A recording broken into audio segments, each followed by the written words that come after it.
Sanibonani, igama lami Zandile Tembe, ngumphathi wenhlelo kuKhozi FM. LadyD Dudukhoza ngimaze ngifike emsakazweni. Ubudlelwane bami buqale ngesikhathi ngifike emsakazweni, nakuba ngangimazi iminyaka ngingakafika emsakazweni njengomunye wabasakazi abahamba phambili. Kodwa ukuhlangana kwami naye kunginikeze esinye isithombe mangihlangana naye okukhulu kakhulu ukuba phansi nokuyithoba kwakhe. Ngibheka nje umlando nendima seyidlalile kwezokusakaza. Waye umuntu wayethobe kakhulu kodwa futhi ngangimbona ukuthi umsebenzi wakhe akawuthathi kancane. Lokho kwanginika esinye isithombe futhi ngaye. Ngimbonile futhi umuntu ovulelekile kakhulu emsebenzini wakhe, kwasebenza nabo nasebenzisana nabo ngoba ngifike mina ngizoba uproducer, ngakho uhlelo bengilenza belingena ekseni siphambane naye e-studio. What I appreciated, probably still appreciate the most about her, is her directness and her sincerity. Akasi umuntu okhuluma izinto kayi-10 ebesha into eyodwa.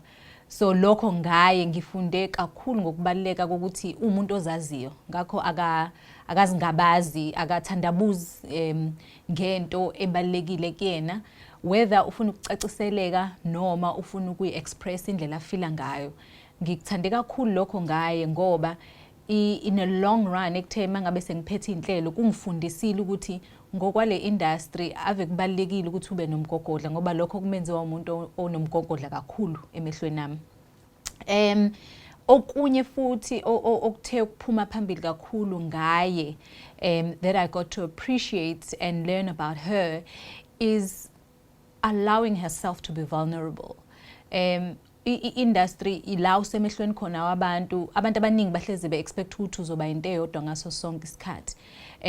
Kungikhombisile ukuthi umuntu ophilayo onemizwa ngesikhathi la eba vulnerable khona, angabi scared to share that and constantly wanting to be better emsebenzini wakhe. For me, is not just a sign yokuthi u-committed nokuthi ufuna ukuhleze ephumelela, but in hindsight it's a sign of vulnerability where you are not scared to say nakuba sengihamba izinga elingaka ngokomsebenzi wami but ngisayihlupha kusangiphatha kabi la ngibona ngingenzi kahle khona.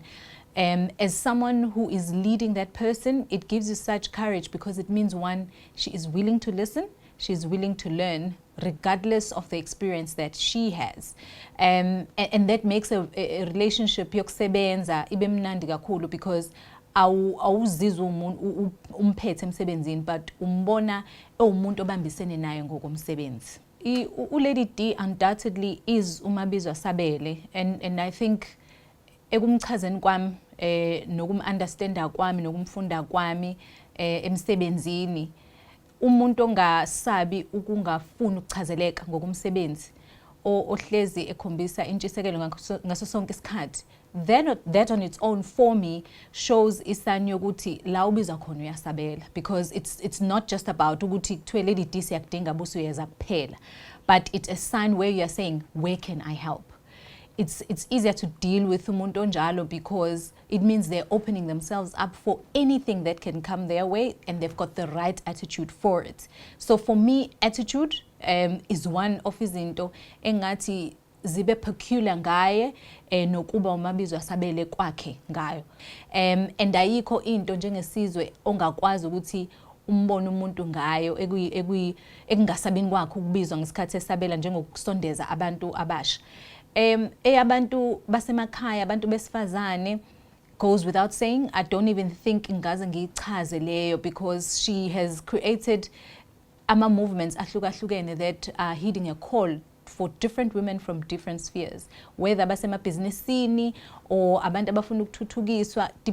It was an era of different aspects for women that she's come through, and I think wonke umuntu okhuluma ngo-LadyD, that one stands out for everybody. But for young people, for me, there was always a cry from abantu abasha ekutheni abantu asebephokophele nasebephambili empilweni abajwayele ukubasondeza, but she is very open to that ngoba ngisho bangaqhamuka nento obungatshela ukuthi yena mhlawumbe angayixwaya, she is more accepting than other people, than she is. So that for me really, really stands out.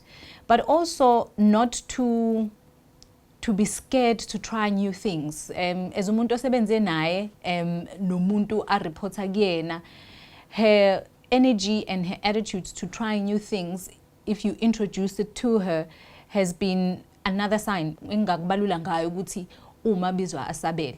I will not talk about the Needy, her charity organization. I think those also have got a special place in her heart with the dinners that she's hosted, where she invites abantu abahlukahlukene ukuthi bazocobelela abanye abantu ngolwazi. Where she's helping the destitute has been one of the things that really, really have stood out for her. And I think ezinye zezinto lezo eyikhombisa ukuba umabizwa asabela.